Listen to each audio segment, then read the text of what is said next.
Here's another big controversy, an important controversy. It deals with a timeless question, one that has perplexed humans for millennia. And the question is this: should you crack an egg on your child's head? Is that a good parenting strategy or a poor one? It's an interesting question. Here's the Daily Mail. Parents were today facing a furious backlash over a new TikTok challenge that sees them cracking eggs on their children's heads.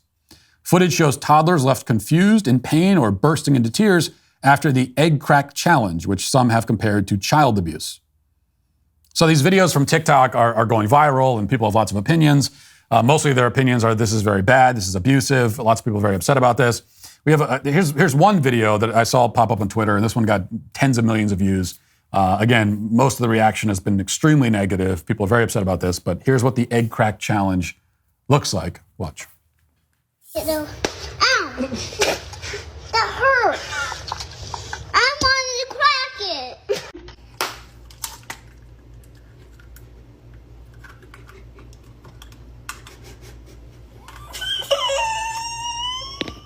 Go, crack it.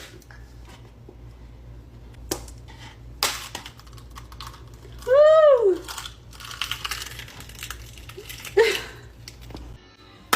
Ow. That hurts.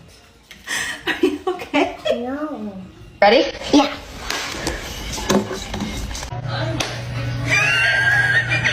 Two? I didn't realize how many videos it is. How long does this go on? It's like a 25-minute video of parents cracking eggs on their kid's head. This is what you get on TikTok. Now, okay, I'll give the official verdict on this situation. A lot of the reaction on the internet has been overwrought, as you might expect from the internet. This is not physical abuse, okay? You're not going to give a kid a concussion with an egg. No one's going to go to the hospital with a skull fracture because they had an egg on their head. Should you do this to your kid, though? Well, the problem is that most of these kids are too young. A young child isn't going to understand. He's not going to get the joke and will just be disturbed and confused by it and start crying. And you don't want to make your kid cry. That's not fun or funny, which is exactly what you see in these videos. Which is why I would never do this to my 3-year-old daughter. Like she would lose her mind, okay? Now, my 10-year-old son or my 6-year-old son, on the other hand, they would laugh hysterically. It would be the funniest thing that ever happened to them. They would tell everyone. It'd be hilarious for them. The only problem is that then they would start doing it. Like if I did that to my 10-year-old son, he would laugh hysterically and then take out an egg and do it to himself. And then there'd just be egg all over the place. So that's the age of the child matters, the temperament of the child matters, and you have to take these things into consideration. Also, the rapport you have with your child. If you aren't the kind of parent who horses around with your kids normally and plays pranks on them, but then you do this out of nowhere for TikTok, they're going to be totally confused and weirded out. That's the other thing you see in these videos. Like, these kids, they're not used to their mothers, playing around with them like this. And so they're like, what are you doing? Understandably so. And that's really the point here, okay?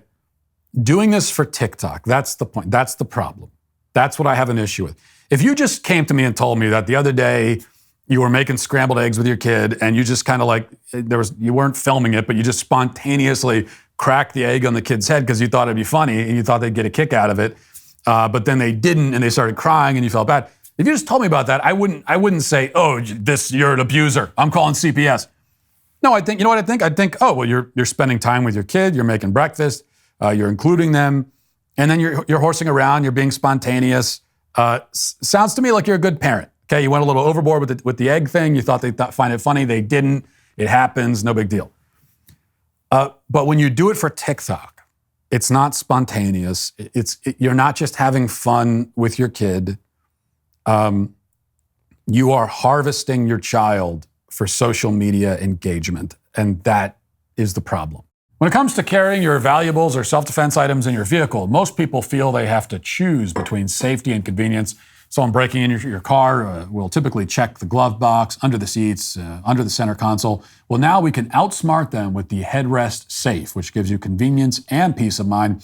The Headrest Safe is exactly what it sounds like. You can replace your standard headrest in your car with easy to access safe. To access the safe, you just pull the side part off, and you can either use your fingerprint, use a key, or manually type in the code to open the safe. It's your choice.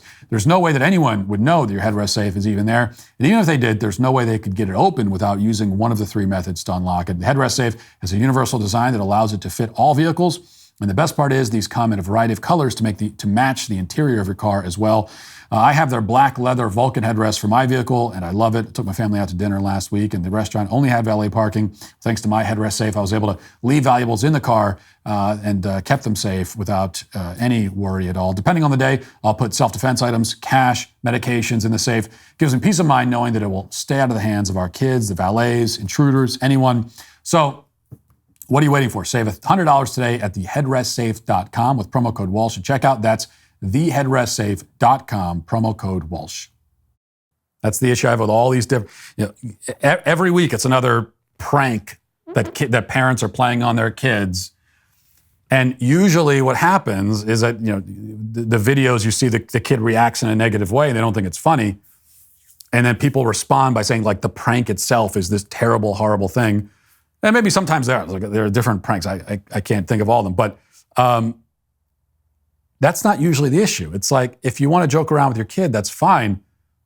But the problem is that you're not doing this because you're trying to have fun with your kid or you're just a funny parent who's joking around. You're doing it because you're doing it for the audience out there. Okay, you're taking this moment that should just be, first of all, why?